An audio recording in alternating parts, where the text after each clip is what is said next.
안녕하세요. 맥키네시의 투자클럽입니다. HLB 오늘 무상증자 613만주 추가 상장일이었는데요. 오전에 양봉 흐름을 윗꼬리 양봉 형태로 상승폭을 좀 줄인 상태에서 끝났습니다. 자, 최근에 항서제약은 전저점을 다시 이탈하는 흐름을 보였고요. 오늘 자, 대차거래는 오늘 89만주 넘게 체결되면서 계속 이제 상승 흐름에 제약하는 어떤 수급 요인으로 작용하고 있습니다. 이 부분 한번 살펴보도록 하겠습니다. 먼저 개장 전 미증시 선물 흐름부터 한번 살펴보도록 하겠습니다.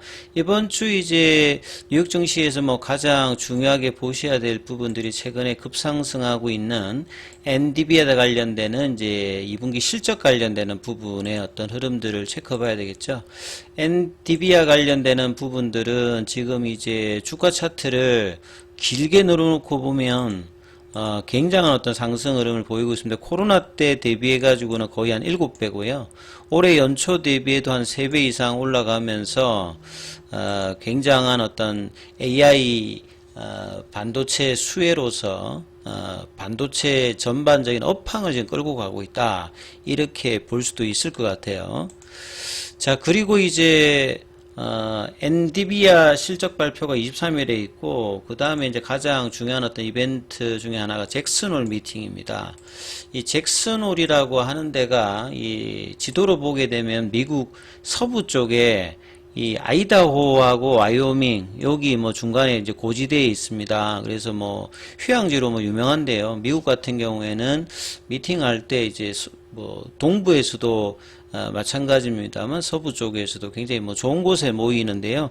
78년도부터 잭슨홀 미팅을 시작을 했는데 이제 2010년도 이제 금융위기 이후에 몇 년 뒤에 버냉키가 이제 여기에서 이제 긴축 관련되는 이야기를 하면서 굉장히 좀 유명해졌죠. 그래서 이 잭슨홀 미팅 같은 경우 미 연준의 이제 통화 정책 관련된 어떤 가이던스를 볼 수 있는 굉장히 중요한 어떤 심포지엄이다 이렇게 보시면 됩니다. 그래서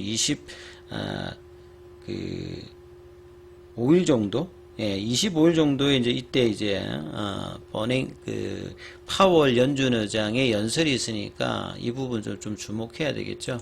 지금 이제 이런 어떤 부분들, 그러니까 엔비디아의 어떤 기대감, 그 다음에 이제 내년도 금리 인하 관련된 어떤 방향성을 잡고 있는 그런 기대감으로 최근에 이제 3주 동안에는 미국 흐름들이 별로 그렇게 안 좋았거든요. 그러니까 오늘 같은 경우는 지금 나스닥 선물도 0.65 정도 올라가고 있고, 다우 선물도 0.3, S&P 선물도 0.51, 중소형주 중심의 러셀 2000 같은 0.37 정도 강세 흐름이 나고 있죠. 유가 올라가고 있고, 금값도 상승하고 있습니다. 그리고 지금 이제 하반기이기 때문에 뉴욕은 이제 이미 내년도 시장을 이제 주목하는 부분들, 내년도에 이제 금리 단이 떨어지게 되면 성장주의 어떤 긍정적인 어떤 매크로 변수가 작용하는 그런 시점이겠죠. 그래서 미국 쪽에서는 사실 바이오 쪽 제약 쪽에서는 최근에 이제 일라릴리라든지 노보노디스크가 이끌고 있는 비만 당뇨병 이런 치료제 관련되는 부분으로 바이오 제약 쪽의 어떤 선두 흐름들을 일라릴리가 좀 끌고 있는 가운데 휴미라 바이오 시밀러 관련되는 부분들도 이슈가 계속되고 있습니다만 이 바이오주 쪽에서도 하이자라든지 모더나 같은 경우에는 계속 이제 안 좋은 흐름들을 보이고 있는 양극화 흐름들을 좀 보이고 있다 이렇게 봐야 되겠죠. 자, 오늘 국내 시장 전반적인 흐름들을 조금 살펴보면요. 환율 자체가 이제 4원 30전 정도 오른 상태에서 지난주와는 다르게 일단은 외국인들이 오늘 이제 코스닥하고 선물 쪽에서 매수를 좀 이어갔고, 기관들 같은 경우에는 장기 투자자인 연기금만 빼고 나면 대부분 매수 위주로 좀 대응을 했고요. 개인들 오늘 코스닥 중심으로 3천억 넘게 일단 매도를 하는 모습을 보였습니다. 그래서 이 코스피는 0.17% 강보합권의 소폭 좀 상승이고요. 코스닥은 이제 2차 전지주들도 좀 반등을 하고 바이오주들도 좀 반등을 하면서 이 888.71 1.30% 강세를 보였습니다. 그래서 코스피 쪽에서는 오전장보다는 오후장에 이제 다시 오전장에 올라갔던 종목이 좀 떨어지면서 상승 종목하고 하락 종목 수가 거의 차이가 없고요. 이 코스닥에도 오전장보다는 상승 종목 수가 좀 줄면서 계속 종목별 어떤 흐름들이 좀 원활하게 좀 진행되었던 부분인 것 같습니다. 그리고 뭐 테마로 본다라고 하면 이 초전도체 관련되는 부분들이 장중에 이제 뭐 이 신성델타나 이런 것들도 한가 풀렸다가 강보합권까지 올라왔다가 다시 이제 오장에 한가로 갔죠. 그리고 이제 지난주에 이제 금요일날 또 그 새롭게 테마를 형성했던 맥신 관련주들이 강세를 보였습니다만 시간에는 좀 약세 흐름이 나오고 그 다음에 시간 내에서는 화장품주 관련주들이 뭐 상한가 간 종목들도 있고 뭐 이런 흐름으로 마녀공장은 뭐 상한가를 갔더라고요. 자, 이런 흐름 가운데 이 바이오주들은 전반적으로 보시게 되면 HLB는 오전의 흐름들을 오전까지 이어가지 못하면서 윗꼬리를 좀 형성하는 차트를 만들었습니다. 이 분봉, 3분봉을 좀 살펴보시면 오전장까지는 좀 강세 흐름을 하면서 31,000원대에서 저항을 받으면서 12시 넘으면서 오장 들면서 이제 조금씩 내려오면서 34,400원까지 내려왔죠. 시간에는 50원 정도 올라서 34,450원에 일단 마쳤는데요. 아침에 이제 한 프로그램 매수가 계속 좀 들어왔던 부분들, 이 부분들이 오후장에는 좀 어떻게 이어졌냐면 아침에 한 23만 주 정도 이제 프로그램 매수세가 들어왔는데 이 부분들이 오후장에는 크게 이렇게 더 늘어나진 않았습니다. 그래서 이런 부분들이 조금 이제 추가적인 수급이 안 들어오면서 윗꼬리가 나오는 형태로 이제 점점점 뭐 떨어지는 흐름으로 좀 보였고요. 그 다음에 개인들이 오늘 이제 33만 주, 기관하고 외국인들이나 이런 쪽에서는 매수세가 들어왔습니다만 좀 윗꼬리가 나오는 형태를 보였고요. 거래온 순간 거래량에서 보면 JP모건 쪽에서 10만 주 넘게 일단 매수를 했고 모건 스탠리 쪽에서도 56,000주. 근데 이렇게 공매도가 있었을 때 이 양봉, 그 순매수는 뭐 진성 양매수라기보다는 주가가 이렇게 많이 떨어졌을 때 이제 그 공매도라고 하는 빌려서 이제 매도를 친 거니까 언제든지 사서 갚아야 되기 때문에요.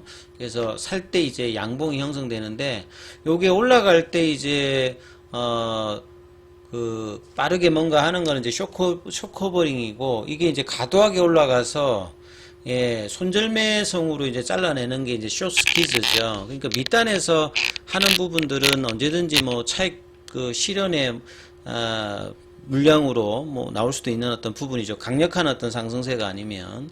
자, 이런 흐름에서 양봉이 나왔다가 이제 윗꼬리가 나는 어떤 흐름들이 나왔는데요. 자, 이 흐름들이 좀처럼 일단 사실 거래량이 늘면서 이렇게 벗겨지지는 않고 있습니다. 그래서 굉장히 가두리 형식으로 좁은 박스권에서 그리고 이 3만원대 그러니까 예전에 이제 무상증자 이전으로 보면 32,000원대겠죠.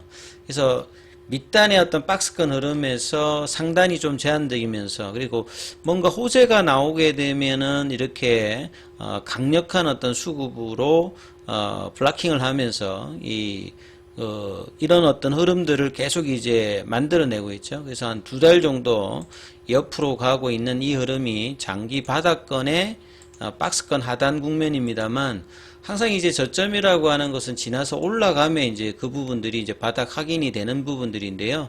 그 이전에는 이제 한 뭐 서너 달 쉬고 난 다음에 올라갔고 2022년도에도 이제 이 박스권 부분에서 몇 달 뒤다가 이제 재료 반영하면서 거래량이 늘면서 올라갔는데 2021년도보다는 작년이 거래량이 줄었고 작년보다는 올해가 더 일단 거래량이 제한적이죠. 그러니까 이런 부분들을 공매도 때문에 줄든지 아니면 줄어서 공매당이 영향력이 클든 뭐 두 가지 어떤 경우든지 일단은 이제 유동성이 그 금리 단 영향을 받으면서 바이오 쪽은 굉장히 크게 지금 영향을 받고 있는 어떤 부분이 올해 하반기도 지금 일단은 이어지고 있습니다. 그래서 이 부분들이 해소가 되는 부분들은 이제 매크로 변수인 이제 금리단에 관련되는 부분들은 내년도에 이제 이런 부분들이 인하의 어떤 기대감이 있기 때문에 그 부분들을 내년에 반영하기보다는 하반기에 이제 반영할 가능성이 굉장히 높기 때문에 그 시점이 되면 이제 이런 부분들이 점차 해결됩니다만,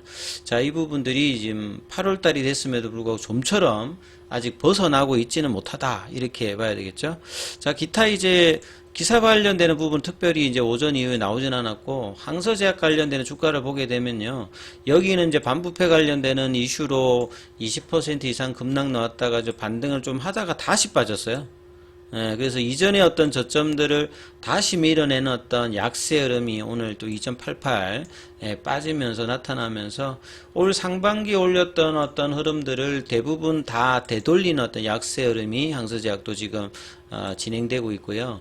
그리고 이제 공매도 관련되는 부분들이 계속 이제 지난주에 한번 이제 한 자리 숫자로 줄어서 좀 기대감을 했습니다만, 다시 지금 금요일에 두 자리, 오늘도 두 자리 숫자의 공매도 압박들이 계속 좀 되고 있다.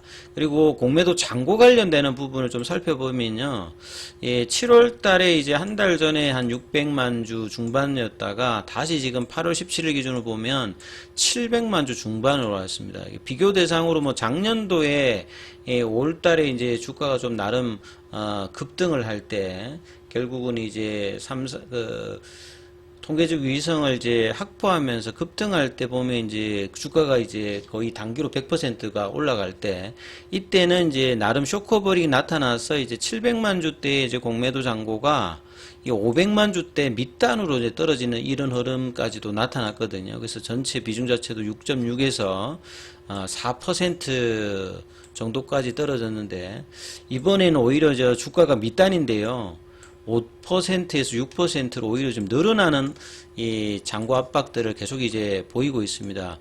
자, 그리고 지금 대차거래 관련되는 부분들도 끊임없이 지금 체결이 늘어나서 오늘도 지금 89만 주 정도가 되었고요. 상한은 23만 주입니다. 그래서 뭔가 주가가 좀 올라가기 위해서는 대차 거래도 좀 줄면서 공매도가 이렇게 잔고도 줄면서 쇼커버링이 나오는 어떤 흐름에 그런 어떤 영향이 나와야 되는데, 지금은 전혀 이제 그런 어떤 재료가 나옴에도 불구하고 올해 사실은 NDA 신청 관련되는 부분, 그 다음에 1차 간물인 파일링, 근데 오히려 이제 고점은 줄어서 지금 있는 상태지 않습니까? 그래서 재료가 나왔음에도 불구하고 이런 어떤 수급의 어떤 압박들을 좀처럼 좀 못 벗어나고 있습니다. 그래서 양봉이 나왔을 때 단기적으로는 이 양봉을 이어가는 어떤 흐름이 나와야 되는데, 오늘 오전에 양봉도 좀 이어가지 못했는데요. 좀 거래량이 늘면서 이 5일 이평선, 20일 이평선 이 부분을 넘어가고 단기적으로는 이 32,000원에 대한 어떤 회복이 필요한데,